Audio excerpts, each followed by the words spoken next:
கர்த்தருக்கு ஸ்தோத்திரம். நாங்கள் வில்லிவாக்கத்துலேருந்து வரோம். அம்மா பேர் ஜெயக்குமாரி. அம்மாவுக்கு வந்து நவம்பர் 2ஆம் தேதி வந்து நல்லா தான் இருந்தாங்க. திடீர்னு ஒரு மாதிரி கான்ஷியஸ் இல்லாமல் ஒரு மாதிரி ஆயிட்டாங்க. மூச்சு விட முடியல, ரொம்ப கஷ்டமாயிடுச்சு. சரின்னு சொல்லிட்டு டாக்டர்கிட்ட கூப்பிட்டு போனோம். ரொம்ப கிரிட்டிக்கலான ஸ்டேஜில் நீங்கள் வந்திருக்கீங்க, அவங்களுக்கு வந்து உயிர் வரதே ரொம்ப கஷ்டம் அப்படின்னு ரொம்ப இது பண்ணிட்டாங்க. அங்கே வந்து பார்த்தீங்கன்னா கிட்டத்தட்ட ஒரு 20 டெஸ்ட்டுக்கு மேலே அவங்களுக்கு எடுக்கணும். ஏன்னா எல்லா பார்ட்ஸுமே அவங்களுக்கு வந்து பார்த்தீங்கன்னா நார்மலாகவே இல்லை. ஆனால் அவங்க உயிர் பிழைக்கிறது ரொம்ப கஷ்டம், உயிருக்கு வந்து நாங்கள் உத்தரவாதம் தரமாட்டோம் அப்படின்னு சொல்லிட்டாங்க. ஆனால் அந்த கார்பன் டை ஆக்சைடு அவங்களால வெளியே வரத்துக்கு வழி இல்லை. ஏன்னா நுரையீரல் ப்ராப்ளமாக இருக்குது அப்படின்னு சொல்லிட்டு வரத்துக்கு வழி இல்லை. அந்த கார்பன் டை ஆக்சைடு என்ன பண்ணுச்சுன்னா மூளைக்கு போயிட்டு அவங்க பழைய எல்லாமே மறந்துட்டாங்க. நாங்கள் இப்போ எங்கே இருக்கேன், என்ன பண்ணுறேன், எதுவுமே அவங்களுக்கு தெரியல.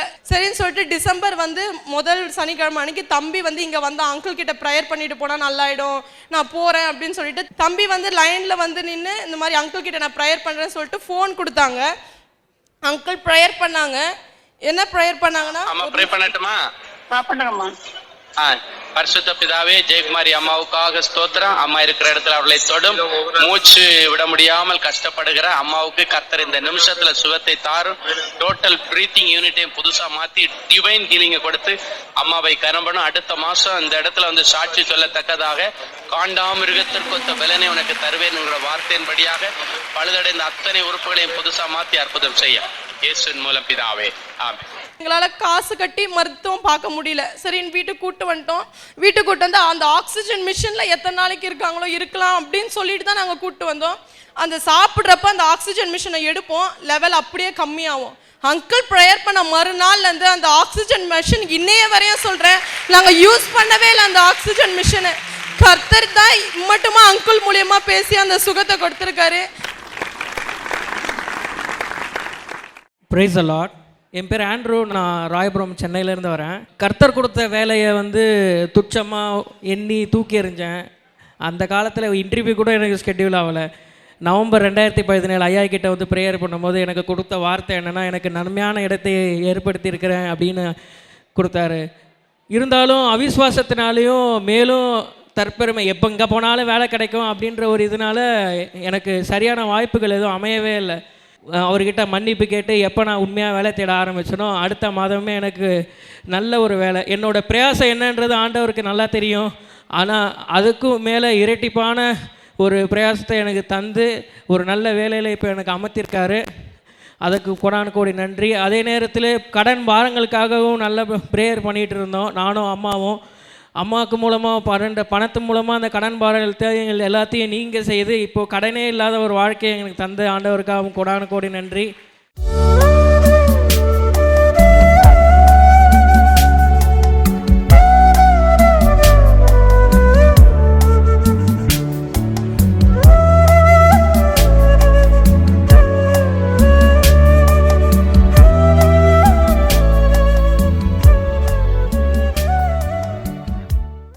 கிறிஸ்துவுக்குள் மிகவும் பிரியமான எனதருமை சகோதர சகோதரிகளே, நம்மை சிருஷ்டித்தவரும் நம்மை உண்டாக்கினவரும் நம்மை ஒருபோதும் மறந்து போகாதவருமாகிய இயேசு கிறிஸ்து வினையேற்ற நாமத்தினால உங்கள் எல்லாரையும் வாழ்த்தி ஆசீர்வதிக்கிறேன். நாமே எல்லாரும் சந்தோஷமாக இருக்கீங்களா? இன்றைக்கி ஆண்டவர் நமக்கு என்ன மங்கள வார்த்தை வச்சிருக்கிறாருன்னு எல்லாரும் ரொம்ப ஆவலோட பிரதர் வாயிலிருந்து ஆண்டவர் கோஷிக்கிறாரோ போட போகிறாரோ தெரியலையே அப்படின்னு வந்திருக்கிறீங்க. ஒரு அருமையான மங்கள வார்த்தை ஏசாயா 40:11 இப்படியாய் சொல்லுகிறது. எடுத்து வாசிக்கலாமா? மெய்ப்பனை போல தமது மந்தையை அவர் மேய்ப்பார், ஆட்டுக்குட்டிகளை தமது புயத்தினால் சேர்ப்பார், தமது மடியிலே சுமப்பார், கரவலாடுகளை மெதுவாய் நடத்துவார். 4 பிளஸ்ஸிங்ஸை கர்த்தர் இந்த ஒரு வசனத்திலிருந்து இன்றைக்கு நமக்காக ஆண்டவர் கொடுக்கிறார். 1, அவர் மேய்ப்பார். 2வது, நம்மை சேர்ப்பார். 3வது, நம்மை சுமப்பார். 4வது, நம்மை நடத்துவார். ஆமேன். முதல்ல நமக்கு ஒரு சந்தோஷமான செய்தி, ஏசப்பாவுடைய மந்தையில் நம்ம பராமரிப்பில் இருக்கிற ஆடுகள். ஆமேன். அப்போ அவர் என்ன பண்ணுவாராம், அந்த மந்தைகளை மேய்க்கிற ஆண்டவர். ஒரு அழகான வசனம் எல்லாருக்கும் தெரிஞ்சது, சங்கீதம் 23:2 சொல்லுகிறது, அவர் என்னை புல்லுள்ள இடங்களில் மேய்த்து அமர்ந்த தண்ணீர் அண்டையில கொண்டு போய் விடுகிறார். ஆண்டவர் சொல்றாரு, புல்லுள்ள இடங்களில் என் பிள்ளைகளை நான் மேய விட போறேன்னு சொல்றார். நல்லா கவனிங்க. அந்த இங்கே சிட்டியில் இருக்கிறவங்களுக்கெல்லாம் தெரியாது. இங்கே உள்ள ஆடு மாடெல்லாம் போஸ்டர் தான் மேயுது, அதுகளுக்கெல்லாம் புல்லே கிடைக்க மாட்டேங்குது. ஊர் சைடில் எல்லாம் நாங்கள் பார்த்துருக்கோம். நாங்கள்லாம் சின்ன பையனாக இருக்கும்போது புல்வெளியில் விடும் பொழுது அந்த ஆட்டுக்கு வயரெல்லாம் ஒட்டி போய் கிடக்கும். ஒரு மணி நேரம் பொறுத்து பார்த்தாச்சுன்னா வயரெல்லாம் அப்படி புள்ளத்தாச்சி வயர் மாதிரி வீங்கி நல்லா சாப்பிட்ருக்கோம். அதுக்கப்புறம் கொண்டு வந்து கொஞ்சம் தண்ணி காமிச்சா போதும், அது பாட்டு சுகமாக தூங்க. அல்லேலூயா. நல்ல பால் கறக்கும். சொல்லுங்கள், நல்ல பால் கறக்கும். இப்போ ஊருக்கெல்லாம் போனால் சில நேரங்கள் எங்கள் மாமியார் ஊரில் இருக்கும்போது பசும் பால் வாங்கி வச்சுருப்பாங்க. ஆமென். ஆமாம், அது ஆவின் பால் ஆரோக்கிய பால் இல்லை, பசும்பால் வாங்கி வச்சுருப்பாங்க. திடீர்னு சொல்லுவாங்க, பின்னாடி ஒரு வீட்டில் ஆடு வளர்க்குறாங்க, ஆட்டுப்பால் இருக்கும் மருமகன்னு கொடுப்பாங்க. ஆமென். அதெல்லாம் உடம்புக்கு எவ்வளோ ஆரோக்கியமான சத்தான ஆகாரங்கள். இன்னைக்கு ஆண்டவர் சொல்கிறாரு, உங்களை ஆண்டவர் புல்லுள்ள இடங்களில் மேய்ப்பார். புல்லுள்ள இடமும் இருக்கும், வனாந்தர இடமும் இருக்கும். வனாந்தரமான இடத்துல போய் நீங்கள் எத்தனை மணி நேரம் அங்கே கொண்டு போய் ஆடை கட்டினாலும் மாடை கட்டினாலும் அங்கே புல்லே இருக்காது. அது போன போக்கில் இன்னும் டயர்டாகி தான் வீட்டுக்கு வரும். ஆனால் நம்ம ஆண்டவர் சொல்கிறாரு, வந்திருக்க உங்களுக்கும் உங்கள் பிள்ளைகளுக்கும் புல்லுள்ள இடங்களிலே உங்களை மேய்ப்பதற்கு ஏற்பாடு பண்ணுறேன் அப்படின்னு ஆண்டவர் சொல்கிறார். அப்படின்னா என்ன அர்த்தம் அப்படின்னாச்சுன்னா, நல்ல வருமானம் உள்ள வேலைகளில் உங்கள் பிள்ளைகளை கொண்டு போய் வைப்பேன். நல்ல வருமானம் உள்ள ஒரு தொழிலை உங்களுக்கும் உங்கள் பிள்ளைகளுக்கும் உங்கள் புருஷனுக்கும் கொடுப்பேன். நீங்கள் இதை நம்புங்க, நம்பி போனோம். நான் சில நேரங்களில் சின்ன சின்ன கடைகள் திறக்க என்ன கூப்பிடுவாங்க, சில டீ கடை திறக்க கூப்பிடுவாங்க, பெட்டி கடை திறக்க கூப்பிடுவாங்க. அப்போ நான் சந்தோஷமாக போவேன். நான் பெரிய சூப்பர் மார்க்கெட்டு பெரிய ஆஃபீஸ் திறந்து வைக்க போகும்போது சந்தோஷம் இருக்கும். ஆனாலும் இந்த ஏழை ஜனங்கள் கூப்பிடுவாங்க பாருங்கள், அப்போ ரொம்ப டிப்டாப்பாக நல்லா அவங்களுக்கு ஒரு சந்தோஷமாக இருக்கும். அங்கே போகும்போது கோட்டை சூட்டெல்லாம் போட்டுட்டு தான் போவேன். சிலர் யோசிப்பாங்க, இந்த பெட்டிக்கடையை திறக்கிறது எதுக்கு இவ்வளவு இவருக்கு கோட்டை சூட்டு இந்த பில்டப் பண்ணுவாங்க. ஆனால் ராஜாவுடைய ஸ்தானாதிபதி அங்கே போய் நிற்கணும். அந்த பிள்ளைகளுக்கு ஐயாவை பார்க்கும்போதே விசுவாசம் வந்துடும், எங்கள் ஐயா வந்துட்டாருன்னுவாங்க. ஆமேன். நான் போயிட்டு அந்த கடையை திறக்கும்போது சொல்ல, ஆண்டவரே இன்றைக்கி ஒரு சின்ன பெட்டி கடையாக நான் திறந்து வைக்கிறேன். ஒரு நாள் இது ஒரு பெரிய டிபார்ட்மெண்ட் ஸ்டோராக மாறணும், ஒரு நாள் இது ஒரு பெரிய சூப்பர் மார்க்கெட்டாக மாறணும். அப்படி ஜெபம் பண்ணி என்னுடைய ஊழிய காலங்களில் சின்ன சின்ன கடைகளை திறந்து வச்சு அதே கையால் இன்னைக்கு நிறைய சூப்பர் மார்க்கெட்டுகளை திறந்து வைக்க கர்த்தர் உதவி செய்கிறார். பார்த்தீங்கன்னா சின்ன சின்ன 3 வருஷம் 4 வருஷத்தில் பார்த்தீங்கன்னா அவருடைய பெருக்கத்தை கண்கூடாக பார்க்குறேன். ஏன்னா அந்த இடத்த ஒரு புல்லுள்ள இடமாக ப்ளஸ் பண்ணுறதுக்கு தான் நான் போவேன். சிலர் சொல்லுவாங்க, இந்த இடத்துல கடை வச்சு ஒருத்தனம் பிழைச்ச சரித்திரமே இல்லையான்னு அப்படியே சொல்லுவாங்க. இந்த இடத்துல கடை வச்சு ஓட்டாண்டி ஆகி அவன் ஒன்றும் இல்லாமல் போனான்னு தான் நாங்கள் கேட்குறோமே தவிர, இங்கே கடையை வச்சு ஒருத்தன் 4 காசு சம்பாரித்து ஒரு வீடோ வாசலோ வாகனமோ வாங்கி நல்லா செட்டிலானான்றது சரித்திரமே இல்லைன்னுவாங்க. ஆனால் நான் சொல்லுவேன், ஆண்டவரே நீர் உம்முடைய பிள்ளைகளை ஒரு இடத்துல கொண்டு வந்து மேய்க்க விடும் பொழுது அந்த இடத்தை புல்லுள்ள இடமாக நீர் மாற்றி கொடுக்கிறவர். அல்லேலூயா. வனாந்தரம் ஆண்டவர் நினைச்சா வயல்வெளி ஆகும். ஆமேன். ஆமாம், வனாந்தரமான இடங்களை வயல்வெளியாக மாற்றுறது ஆண்டவருக்கு லேசான காரியம். அப்போ சொல்லுவேன், இந்த இடங்கள்ல ஆண்டவரே ஒருத்தரும் பொழைச்சதா சரித்திரம் இல்லைன்னு சொல்கிறாங்கப்பா, நீர் சரித்திர நாயகன், சரித்திரத்தை மாற்றி அமைக்கிறவர். வெறும் வட்டாந்தரையை நீரூற்றாய் மாற்றுகிற ஆண்டவர், வறண்ட பூமியை வயல் நிலமாய் மாற்றுகிற ஆண்டவர். இன்னைக்கு என் பிள்ளைங்க சொல்லணும், இந்த வட்டாந்தரை இன்னைக்கு வயல் நிலமாக இருக்குன்னு சொல்லணும். அல்லேலூயா. சொல்லி ஜெபம் பண்ணுவேன். மனசு அப்படிப்பட்ட மனசோடு தான் நீங்கள் போகணும். உங்களை எங்கேயாவது யாராவது ஜெபிக்க கூப்பிட்றாங்கன்னா, நீங்கள் ஊழியம் செய்கிற பிள்ளைங்க உங்களுக்கு நான் ஆலோசனை சொல்கிறேன்.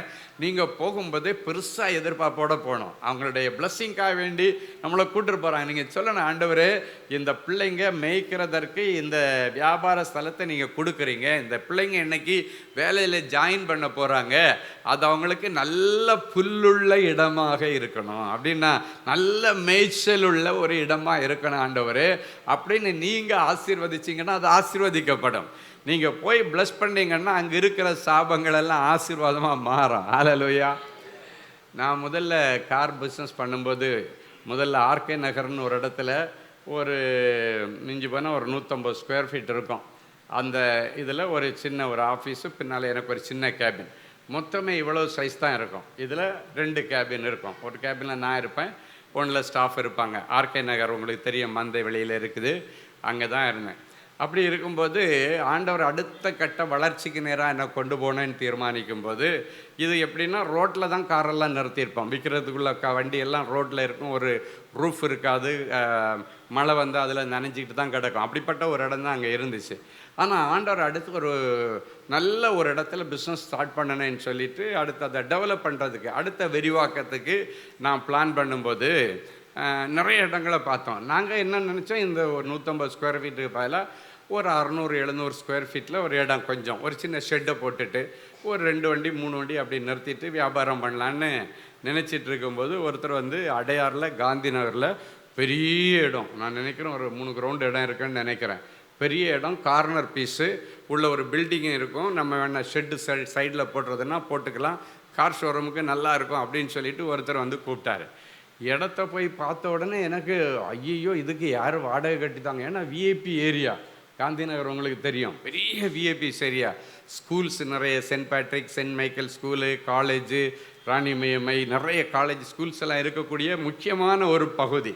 இங்கே போய் இந்த இடத்த பார்த்தோன்னா இவ்வளோ பெரிய இடமா, இதுக்கு நமக்கு கார் நிறுத்துறதுக்கு நம்மகிட்ட முதல்ல கார் வேணாம், இல்லை அவ்வளோ இடத்த ஃபில்லப் பண்ண, இல்லைன்னா வெறிச்சோடியில் கிடக்கும் அவ்வளோ பெரிய இடம் அப்படின்ட்டு யோசித்துட்டு அந்த ஓனர்கிட்ட சொன்னேன், சார் எனக்கு ஒரு ரூமும் இதில் ஒரு சைடு மட்டும், அதில் ஒரு மிஞ்சி போனால் ஒரு 6-7 கார் நிறுத்தலாம், இந்த ஒரு சைடு மட்டும் எனக்கு தாங்க, மீதி இந்த ஃபுல் பில்டிங்கையும் மீதியும் வேறு யாருக்காக கொடுத்துருங்க, ஏன்னா 2 சைடு ரோடு இருக்குல்ல, இந்த சைடு ரோடு வச்சு நான் என்ட்ரன்ஸ் எடுத்துக்கிறேன், நீங்கள் மீதி இந்த பில்டிங்கை இன்னொருத்தவங்களுக்கு கொடுத்துருங்க, அவங்க மெயின் என்ட்ரன்ஸில் அவங்க போட்டோம், எனக்கு ஏன்னா இவ்வளவு வாடகை கொடுக்க என்னால் முடியாது, நாங்கள் இப்போ தான் வளர்ந்து வர்ற சின்ன தொழில் செய்து இப்போ வளர்ந்துட்டு வர்றோம் அப்படின்னோடனே அவர் ஒரு அட்வொகேட் எடுத்து, நடன சபாபதி அவருடைய பேர், ஒருவேளை சிலருக்கு தெரிஞ்சிருக்கோம், ஒரு தங்கமான மனுஷன், அந்த காலத்தில் உள்ள காங்கிரஸ்காரன்னு சொல்லுவாங்க தெரியுமா, அவர் அட்வொகேட்டே தவிர ரொம்ப தங்கமான மனுஷன், ஒரு கிரிமினல் அவர்கிட்ட இருக்கார், நல்ல வயசான ஒரு மனுஷன்.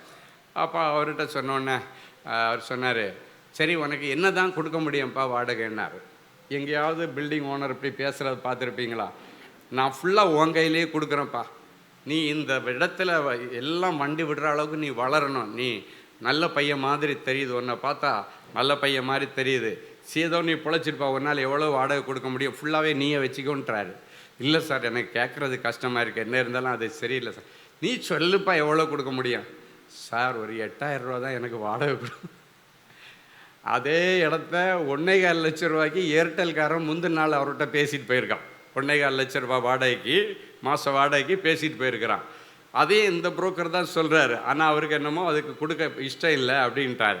நான் போய் 1.25 லட்ச ரூபா கேட்டுட்டு போனேன் ஒரு இடத்த, 8000 ரூபாய் கேட்குறதுக்கு முதல்ல வாய், நான் சொன்னேன் சார் வேண்டாம் சார் வேணாம் சார் இவ்வளோ கொடுங்க சார் அப்படின்னு நான் சொல்கிறேன். இல்லை நீ சொல்லு பண்ணார், 8000 ரூபா தான் எனக்கு கட்டுப்படி ஆகும் சார், ஆனால் எனக்கு வேண்டாம் சார் இவ்வளோ போதும். உடனே அவங்க டைப்பிஸ்ட்டை கூப்பிட்டா, டைப் பண்ணமா கான்ட்ராக்ட் டைப் பண்ணமான்னார். பார்த்தா ஃபுல் பில்டிங்கு 8000 ரூபா வாடகை ஒரு மாதம். அல்லேலூயா, அப்படியே கொடுத்துட்டா பெரிய இடத்த. நான் சொல்கிறேன், சில நேரங்களில் புல்லுள்ள இடங்களில் ஆண்டவர் கொண்டு போய் அவராக விடுவார். அல்லேலூயா. அப்புறம் அட்வான்ஸு எப்படியாவது ஒரு பெரிய அமௌண்ட்டு கேட்பார், நம்ம எங்கே அவ்வளோ அட்வான்ஸ் போகிறோம், நான் முந்தின இடத்துல எவ்வளோ 25000 ரூபா தான் அட்வான்ஸ் இருக்குது, அந்த 25000 ரூபா கூட ஒரு 25000 ரூபா 50000 ரூபா கொடுக்கலாம், இதுக்கு அட்வான்ஸ் அவங்க கேட்டால் மினிமம் 10 லட்சமாவது கேட்கணும். சரி நான் சொல்லலை, உனக்கு எவ்வளோ அட்வான்ஸு கொடுக்க முடியும் நீயே சொல்லுனாரு. நான் சொன்னேன், சார் பழைய இடத்துல ஒரு 25000 இருக்குது அட்வான்ஸு, கூட ஒரு 25000 ரூபா தேர்த்தி ஒரு 50 கொடுக்குறேன் சார் அப்படின்னேன். எழுதும் 50000 ரூபா அட்வான்ஸு, மாதம் 8000 ரூபா வாடகை. அல்லேலூயா. என் அன்பு தேவனுடைய பிள்ளைகளை பார்க்குறது கனவா நனவான்னு தெரியலை. நல்ல என்னை ஊழியத்தில் உருவாக்குற பிரதர் பென்ஹர் அவர் தான் வந்து திறந்து வச்சு ப்ரேயர்லாம் பண்ணுறாரு. நல்ல கவனிங்க, நான் ப்ரேயர் பண்ணி அன்னைக்கு சாயங்காலம் பார்த்தா புதுன்னு நிறைய பேர் வர்றாங்க பிஸ்னஸ் பண்ணுவாங்க. அந்த இடத்துல ஏற்கனவே ஒரு கார் பிஸ்னஸ் பண்ணி ஒருத்தன் நொந்து போய் ஊரை விட்டு ஓடிட்டாங்க. அதுக்கு முன்னாடி வேற ஒருத்தர் ட்ராவல்ஸ் வச்சு ஊரை விட்டு ஓடிட்டாங்க. அவங்க சொல்கிறாங்க, ஐயோ இப்போ தான் நீ வளர்ந்து வர்ற, இந்த சனியம் பிடிச்ச இடத்துலையா நீ வந்து போய் பிஸ்னஸ் திருப்பி தொடங்குற, இது யாருமே வாழ வைக்கலையா, எல்லாரையும் சாவடித்த இடம், இதில் போய் ஏன் நீ வந்து உட்கார்ந்த. நான் சொன்னேன், யாரை சாவடிச்சோ எனக்கு தெரியாது, எங்கள் ஆண்டவர் வந்து உட்காருன்னு சொன்னார், கண்டிப்பாக இது மேய்ச்சல் உள்ள இடம். அல்லேலூயா. இங்கே ஆண்டவர் மேய்ச்சல் உள்ள இடத்துல தான் என்ன கொண்டு போய் விடுவார். நேற்றைக்கு வரைக்கும் அது வட்டாந்தரையாக இருந்திருக்கு, நான் என்னது எனக்கு தேவையில்லை. இப்போ ஆண்டவர் எனக்கு திறந்து வச்சார். ஊழியக்காரங்க வந்து ஜெபம் பண்ணி இந்த இடத்த திறந்து ஆசீர்வதிச்சு வச்சிருக்கிறாங்க. ஒரு 6 மாதம் கழித்து ஒருத்தர் வந்து சொல்கிறாரு, இன்னுமா நீ இந்த இடத்த காலி பண்ணாமல் இருக்கிற? யோ, இங்கே வந்துதான்யா நான் திருவான்மையூரில் இடம் எல்லாம் வாங்கிட்டேயா, சொந்த வீடு தனி வீடுக்கு இடம் எல்லாம் வாங்கிட்டேயா. அவனால் நம்பவே முடியலை. நான் வீடு கட்டுறதுக்கு இடம் எல்லாம் வாங்கியிருக்கேன். இங்கே இருந்தால் நீ சம்பாதிச்ச, வேற எங்கேயா நான் சம்பாதிக்க முடியும்? ஆண்டவர் கொண்டு வச்ச இடம். ஹல்லேலூயா. எல்லாருக்கும் ஆச்சரியம். 1 வருஷம் 2 வருஷம் பார்த்தா இன்னுமா இருக்கிற இது யாரையும் வாழ விடாத. எதுக்கு சொல்கிறேன்னா, ஆண்டோடைய பிள்ளைகளை ஆண்டவர் புல்லுள்ள இடங்களிலே கொண்டு போய் நிறுத்துவார். ஹல்லேலூயா. நல்லா சம்பாரித்து இடம், பிள்ளைகளுக்கு வீடு கட்டி எல்லா வசதி வாய்ப்புகள் எல்லாம் அந்த இடத்துலேருந்து தான் கர்த்தர் எனக்கு கொடுத்தார். ஹல்லேலூயா. காந்தி நகர் அந்த இடத்த மறக்கவே முடியாது. தாராளமாக நான் நினைக்கிறேன் ஒரு 10-15 வருஷம் அங்கே இருக்கும்போது தான் அன்பரின் பாதத்தில் ஒரு நாள் கூட்டம் நம்ம ஸ்டார்ட் பண்ணுறோம். அங்கே இருக்கும் பொழுது தான் முதல் 2 வால்யூம் CD நம்ம போட்டோம். எல்லாமே தாராளமான அறுவடை, நல்ல பிள்ளைகளுடைய நல்ல காரியங்கள் எல்லாத்தையும் ஆண்டவர் அழகாக செய்து கொடுத்து, அதன் பிறகு அவங்க அதில் பெரிய ஃப்ளாட் கட்ட போகிறேன்னு சொல்லும் பொழுது நானாக விரும்பி கையில் கொடுத்துட்டு தான் அடுத்த இடத்த நம்ம பார்த்தோம். எதுக்கு சொல்கிறேன்னா, இந்த இடத்துல யாருமே வாழ முடியாதுன்னு சொல்கிறாங்களா, அந்த இடத்துல ஆண்டவரை கொண்டு போய் நிறுத்துங்க. இந்த வீட்டில் யாருமே பிழைக்க முடியாது, இந்த வீட்டில் ஏற்கனவே தற்கொலை பண்ணியிருக்காங்க, அது என்னை போட்டு சாவடிக்குது, என்னை வாட்டுது, நைட்டெல்லாம் என்னை துரத்துது, எனக்கு தூக்கத்தை கெடுக்குது அப்படின்னு சொன்னீங்கன்னா அங்கே ஆண்டவரை கொண்டு வந்து நிறுத்தி பாருங்க. அன்னைக்கு பிறகு அது ஒரு நல்ல ஆண்டவர் தங்குகிற ஒரு பெத்தேலா இருக்கும். ஹல்லேலூயா. அதுக்கப்புறம் உங்களுக்கு நல்ல தூக்கம் வரும். சில இடத்துல சிலர் சொல்லுவாங்க, ஐயா இந்த வீடை விற்றுலாமான்னு நினைக்கிறேன், என்னமோ இங்கே வந்ததுலேருந்து தொடர்ந்து இழப்புகள், தொடர்ந்து நஷ்டங்கள். அந்த அவிசுவாசம் உனக்கு இருந்தால் அவிசுவாசத்தின் பிசாசு அங்கே இருப்பான், உனக்கு அது அப்படி தான் இருக்கும்.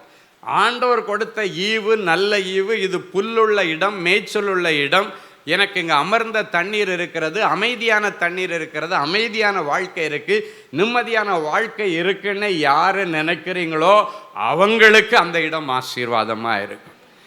ஒரு முறை ஒரு சகோதரி ரொம்ப அடிமட்ட ரேட்டுக்கு கேட்குறாங்க ஐயா வீடு அப்படின்னாங்க. அதாவது அவங்க ஒரு வீடு வாங்கினாங்க, வீடு வாங்கி வாடகைக்கு விட்டாங்க. இவங்க வீட்டில் வாடகைக்கு இருந்த குடும்பத்தில் ஒரு வாலிப பொண்ணு லவ் பண்ணி லவ் ஃபெயிலியரில் தூக்கு மாட்டிட்டு செத்துருச்சு. அவ்வளோதான். அதுக்கப்புறம் அதுக்கு பேர் பேய் வீடுன்னு ஆக்கிட்டாங்க. என்ன வீடு? பேய் வீடுன்னு ஆக்கிட்டாங்க. வாடகைக்கு வரமாட்டேன்றான். அவன் சொல்கிறாங்க, 3 வருஷமாக இந்த பொண்ணு போய் என் வீட்டில் தொங்கணும், வேறு இடமே எதுக்கு கிடைக்கலையா? அந்த அம்மா சொன்னது அப்படியே சொல்கிறேன், வேலைக்கு போன இடத்துலையா அது செத்து தொலைஞ்சிருக்கிறான், இல்லை என் வீட்டில் வந்து செத்துது. நான் சொன்னேன், வேலைக்கு போகிற இடத்துல செத்து தொலைஞ்சு அந்த முதலாளி உங்களை மாதிரி தான் புலம்பிகிட்டு இருப்பான். அதெல்லாம் நமக்கு ஒன்றும் யோசிக்காதீங்கம்மா. ஏதோ நடந்துருச்சு, இனி என்ன நடக்கும்? எப்போவுமே நடந்ததை நினச்சி நீங்கள் கவலைப்பட்டுட்டே இருக்கக்கூடாது. இன்றைக்கி ஆண்டவர் சொல்கிறாரு, சரி இதை நினச்சி இனி என்ன ஆக போகுது, இனி என்ன நடக்கும், இதை எப்படி மாற்றுறது அப்படின்னாச்சுன்னா அதுக்கு ஆல்டர்னேட் ஒன்லி ஒன், ஜீசஸ் தான் அதுக்கு ஆல்டர்னேட். அவரை கொண்டு வந்து நிறுத்தணும். வாடகைக்கு வர்றவங்க கூட வந்து அடிமட்ட ரேட்டுக்கு கேட்குறான். அப்படி ஒன்று கேட்டால் எல்லாம் பக்கத்தில் உள்ளவங்க எல்லாம் அது ஒரு பேய் வீடு, அந்த பேய் அங்கே வாலிப பொண்ணாக்க அங்கே செத்தா, அவள் ஆவி இங்கே தான் சுற்றிட்டு இருக்கு, அது எங்கே சுற்றுதோ இவனுக்கு தெரியாது. ஆனால் இவனை ஏற்றி விட்டாருங்க. கடைசியாக இதை விட்டா போதுன்னு சொல்லி வாங்கினதோட பாதி விலைக்கு ஒருத்தர் வாங்குறதுக்கு ரெடியாக வந்து நிற்கிறாரு. கடைசியாக என்கிட்ட ஆலோசனை கேட்டு வந்தாங்க. நான் சொன்னேன், ஒன்றும் விற்க வேண்டாம், இது என்ன சும்மா நீங்கள் என்ன திருடி சம்பாதிச்ச பணமா, எவ்வளோ நீங்கள் கஷ்டப்பட்டு சம்பாதிச்ச பணம், ஒன்றும் வேண்டாமா, நான் ஒரு ஆலோசனை சொல்கிறேன். கொஞ்ச நாளைக்கு ஒரு ஊழியக்காரருக்கு அதை வாடகை இல்லாமல் கொடுத்துருங்க. அந்த ஏரியாவில் ஏதாவது ஊழியக்காரன் பாவப்பட்டவங்க இருந்தால் அவங்களுக்கு இந்த வீட்டை வாடகை இல்லாமல் கொஞ்ச நாளைக்கு கொடுங்க. இயேசுநாதர் அங்கே வருவார், அது புண்ணிய பூமியாகி மாறும். ஹல்லேலூயா. ஆண்டவர் அந்த வீட்டில் இருந்தாருன்னா அது ஆசீர்வதிக்கப்பட்ட வீடு அப்படின்னு சொல்லி அங்கே பக்கத்தில் உள்ள ஒரு ஊழியக்காரரை கூப்பிட்டு, அவங்க ரொம்ப ஏழ்மையான ஊழியம் செய்துட்டு இருந்தவங்க, அவர் சண்டே கிளாஸ் மட்டும்தான் நடத்துவார், சர்ச்செல்லாம் கிடையாது. இந்த மரத்தடியில் தான் சண்டே கிளாஸ் கூப்பிட்டு நடத்துவார். அதுக்கப்புறம் அவங்களுக்கு அந்த வீடை கொடுத்து சண்டே கிளாஸ் ஆரம்பித்து, அதன் பிறகு அந்த வீட்டில் மேலே இவங்களை ஷெட்டு போட்டு கொடுத்து கூரை போட்டு, ஒரு நாள் அவர் சொல்கிறாரு, என்னை ஆண்டவர் நல்லா ஆசீர்வதிச்சிட்டாருக்கா, நான் ஒரு 10,000 ரூபா மாதம் வாடகை கொடுக்குறேங்க்கா, வாங்கிக்கோங்கக்கான்னு அவராக வந்து சொல்கிறார். பாருங்க, அதுக்கு முன்னால் 4,000 ரூபாய்க்கு தரியா 3,000 ரூபாய்க்கு தரியான்னு கேட்டவனுங்க இப்போ ஆண்டவர் அங்கே வந்து ஆசீர்வதிச்ச உடனே அவங்க கேட்கவே இல்லை, ஃப்ரீயாக தான் 1.5 வருஷம் கொடுத்தாங்க. ஆனால் 1.5 வருஷத்தில் வெறும் சண்டே கிளாஸ் நடத்திட்டு இருந்த அந்த மனுஷன் அதுவும் மரத்தை நிழலில் சின்ன பிள்ளைகளை வச்சு நடத்தின மனுஷன் அதுக்கப்புறம் வீட்டுக்குள்ளால் நடத்த ஆரம்பித்து அதுக்கப்புறம் மேலே அவங்களுக்கு ஷெட்டு போட்டு கொடுத்து அழகாக ஆண்டவருடைய ஆலயத்தை நடத்திட்டு அவர் சொல்கிறாரு, ஆண்டவர் நல்லா என்ன இந்த இடத்துல ஆசீர்வதிச்சிருக்கிறாரு. அல்லேலூயா. அடுத்தவர்களுக்கு சாபமாக இருக்கிறது உனக்கு ஆசீர்வாதம். ஏன்னா நம்ம ஆண்டவர் சாபத்தை சிலுவையில் சுமந்து தீர்த்தவர். இன்றைக்கி இந்த ஸ்ட்ராங் ஒரு பேஸ் உங்கள் மனசில் இருக்கணும். ஆண்டவர் வந்தால் அது ஆசீர்வாதம், ஆண்டவர் வந்தால் ஆசீர்வாதம். ஒரு முறை திருநெல்வேலி சைடு நாசரேத்துக்கிட்ட ஒரு இடத்துக்கு மீட்டிங் போயிருந்தோம். அப்போ முடிஞ்சும் முடியாத ஒரு வீட்டில் தங்கணுன்னு அடம் பிடிக்கிறாங்க. ஓரளவுக்கு எல்லாம் வாஷ்ரூமெல்லாம் கட்டிட்டாங்க, இன்னும் சரியாக பூசலை எடுக்கலை. அப்போ அவங்க மீட்டிங் ஒழுங்கு பண்ணவங்க சொல்கிறாங்க, இந்த வீடு இன்னும் கட்டி முடிக்கலை, என்னமோ தெரில, எந்தாவது தடை வந்துகிட்டே இருக்குது, அதனால் உங்களுக்கு நல்ல பெட்டு காட்டெல்லாம் வாங்கி போட்டு நல்லா ஒரு ரூம் மட்டும் ஏசியெல்லாம் போட்டாங்க, இன்றைக்கி எப்படியாவது நீங்கள் இந்த வீட்டில் தங்கணும் 3 நாள் மீட்டிங்க்கு அப்படின்னு ஃபோர்ஸ் பண்ணுறாங்க. நான் சரின்னு போயிட்டேன். அடுத்த நாள் காலையில் அக்கானின்னு சொல்லுவாங்க, பதநீர்னு சொல்லுவாங்க இல்லை, அதுங்க அந்த ஊரில் ரொம்ப ஃபேமஸ். காலையில் ஒரு பட்டை அந்த பனை ஓலை பட்டையை எடுத்துகிட்டு ஒரு பாட்டில் நிறைய அக்கானியை எடுத்துகிட்டு ஒருத்தர் வரார்.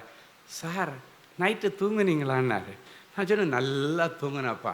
சார் போய் சொல்லாதீங்க சார் அப்படின்னாரு. ஏன்பா அப்படி? அங்கே தூக்கம் வராது சார் அப்படின்னாரு. நான் சொன்னேன், அடித்து போட்ட மாதிரி தூங்குனப்பா காலையில். யூஸ்வலாக 6 மணிக்கு 6:30 மணிக்கு எழும்புறேன்னா இன்னைக்கு 8 மணிக்கு தான் எழும்பியிருக்கேன்னா பார்த்துக்கணும். அவனால் நம்பவே முடியலை. சார் சலங்க சத்தம் கேட்குமா சார் அப்படின்னார். ஒரு சத்தமும் கேட்கலையா அப்படின்னு. சார் பாம்பு துரத்துமா சார்? ஏன்னா அங்கே பில்டிங் வேலை செய்கிறவனே இதெல்லாம் பண்ணிச்சான், அவனுக்கு வேலை செய்யாமலே ஓடிவிட்டானுங்களாம். ஆனால் நான் தங்கிட்டு வந்ததுக்கப்புறம் மடன்னு கர்த்தர் வேலையை முடிக்க வைத்தார். அல்லேலூயா. எது சொல்கிறேன்னா, என்ன நடந்துச்சு பார்த்தீங்கன்னா, ஆண்டவர் அடி எடுத்து வச்சுட்டார். அவிசுவாசம் இருக்கிறது வரைக்கும் ஆண்டவர் கிரியை செய்ய முடியாது. உங்கள் ஆசீர்வாதத்திற்கு தடையாக உங்கள் அவிசுவாசம் இருக்கிறது. இன்னைக்கு அந்த அவிசுவாசத்தை மூட்டை கட்டி எறிஞ்சிருக்கேன். அதனால தான் என்னுடைய வாழ்க்கையில் நான் அனுபவித்த நடந்த பார்த்த சம்பவங்களை உங்களுக்கு எதுக்கு சொல்கிறேன்னா, அவர் புல்லுள்ள இடங்களில் உங்களை மேய்த்து. இன்னைக்கு சொல்லுங்கள், என் வீடு புல்லுள்ள இடம். சொல்லுங்கள், என் வியாபார ஸ்தலம் புல்லுள்ள ஸ்தலம். ஆமென். ஹல்லேலூயா. சொந்த வீட்டிற்காய் காத்திருக்கிற பிள்ளைகளுக்கு சொந்த வீட்டை தார். ஆண்டவரே, என் பிள்ளைகள் யார் யார் எனக்கு இன்னும் நல்ல காரியம் நடக்கலேன்னு வந்திருக்கிறான், திருமண காரியங்களில் இருக்க தடைகளை உடைச்சி சேமமாய் பிள்ளைகளுடைய வீட்டு திருமணங்கள் நடக்கட்டும். ஒரு குறிப்பிட்ட வயதாகி இன்னும் பெரிய பிள்ளை ஆகலேன்னு கண்ணீரோடு வந்திருக்கிற தாய், இன்றைக்கு அவங்க பிள்ளைக்கு நல்ல செய்தியை கேட்க கர்த்தர் உதவி செய்வீரார். கர்த்தருக்குள்ள பலப்பட்டு ஓட என் பிள்ளைகள் தீர்க்காயுசோடு வாடும்படி மனதார என் பிள்ளைகளை நான் ஆசீர்வதிக்கிறேன். அவர்கள் கொடிய பெருகட்டும். கர்த்தர் பெரிய காரியங்களை செய்வீராக. துதி கன மகிமை எல்லாவற்றையும் ஒருவருக்கே செலுத்துகிறோம். மீட்பரும் இரட்சகருமான இயேசு கிறிஸ்துவின் நாமத்தில் வேண்டுகிறோம் எங்கள் ஜெபங்கேளும் நல்ல பிதாவே. ஆமென். Genesis Creations Media Academy, certification in media technology. Our course includes videography, photography,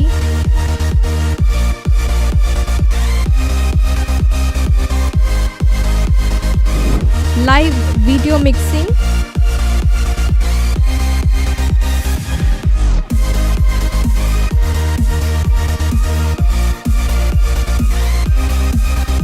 Photoshop, live sound mixing,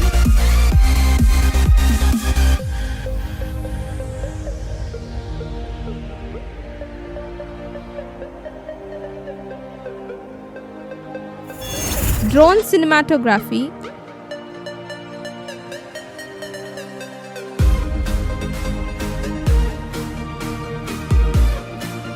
and video editing.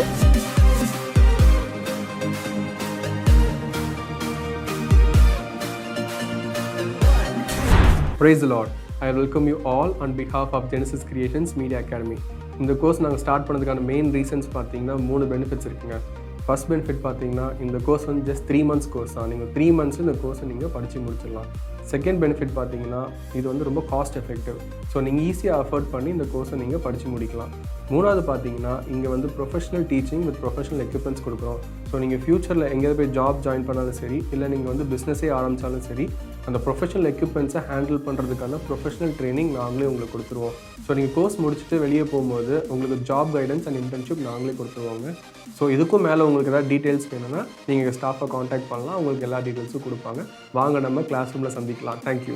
For further details, contact 7824850999 or visit our website at www.genesiscreations.in.